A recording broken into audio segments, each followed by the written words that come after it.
Hello बच्चों, आपका हमारे चैनल हिंदी वाणी में स्वागत है। आज हम पढ़ेंगे कक्षा 7वीं की पाठ्य पुस्तक वसंत भाग 2 का चौथा पाठ। पाठ का नाम है कठपुतली। यह एक कविता है। इस कविता के कवि भवानी प्रसाद मिश्र जी हैं। यह कविता कठपुतली के बारे में है। कठपुतली, जैसा कि आप सब जानते हो, वह जो किसी दूसरे के इशारों पर नाचती है, एक ऐसी गुड़िया जिसे धागों की सहायता से नचाया जाता है, उसे कठपुतली कहते हैं।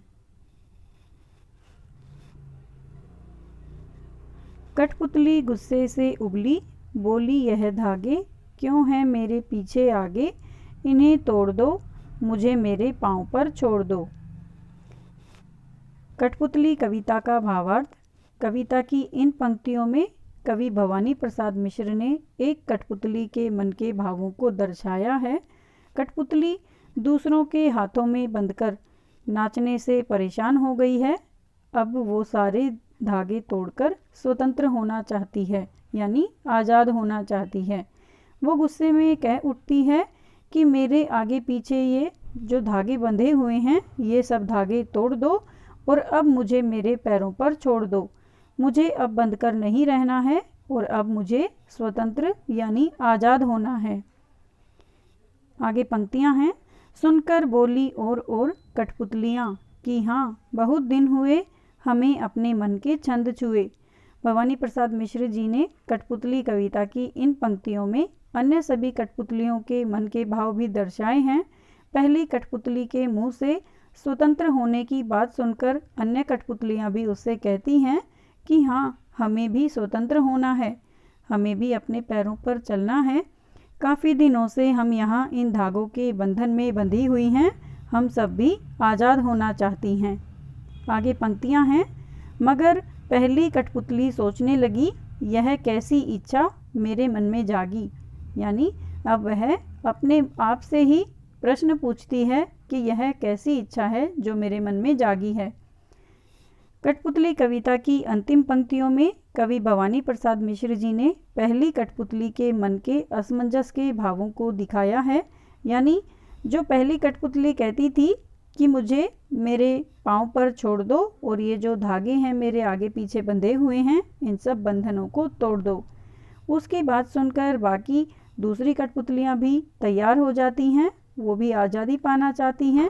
लेकिन जब पहली कठपुतली के मन में असमंजस के भावों को दिखाया गया है, बाकी सभी कठपुतलियाँ पहली कठपुतली की स्वतंत्र होने की बात का समर्थन करती हैं, तो पहली कठपुतली सोच में पड़ जाती है कि क्या वो सही कर रही है, क्या वो इन सब की स्वतंत्रता की जिम्मेदारी अपने ऊपर ले पाएगी, क्या उसकी इच्छा जायज़ है, यानी क्या उसकी इच्छा सही है।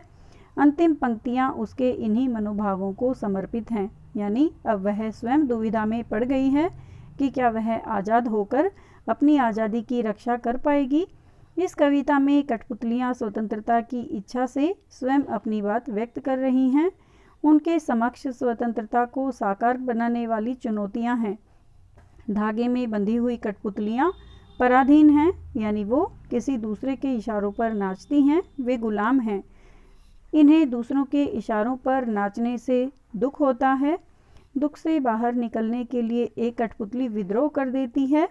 वह अपने पाँव पर खड़ी होना चाहती है। उसकी बात सभी कठपुतलियों को अच्छी लगती है।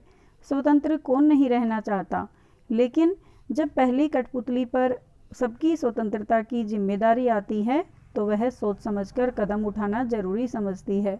भाव यह है कि स्वतंत्रता प्राप्त करना आसान है, लेकिन उसे बनाए रखना बहुत मुश्किल होता है, क्योंकि जब हमें स्वतंत्रता मिल जाती है तो हमारे ऊपर स्वयं जिम्मेदारी आ जाती है और अपनी स्वतंत्रता की रक्षा करने का भार भी हमारे ऊपर आ जाता है। आपको कविता का यह सार कैसा लगा, हमें कमेंट करके ज़रूर बताएं। यदि यह वीडियो आपको समझ में आ गया, अच्छा लगा, तो आप इसे अपने दोस्तों के साथ ज़रूर शेयर करें। अगले भाग में हम इस पाठ से लिए गए अभ्यास के प्रश्नोत्तर पढ़ेंगे। धन्यवाद।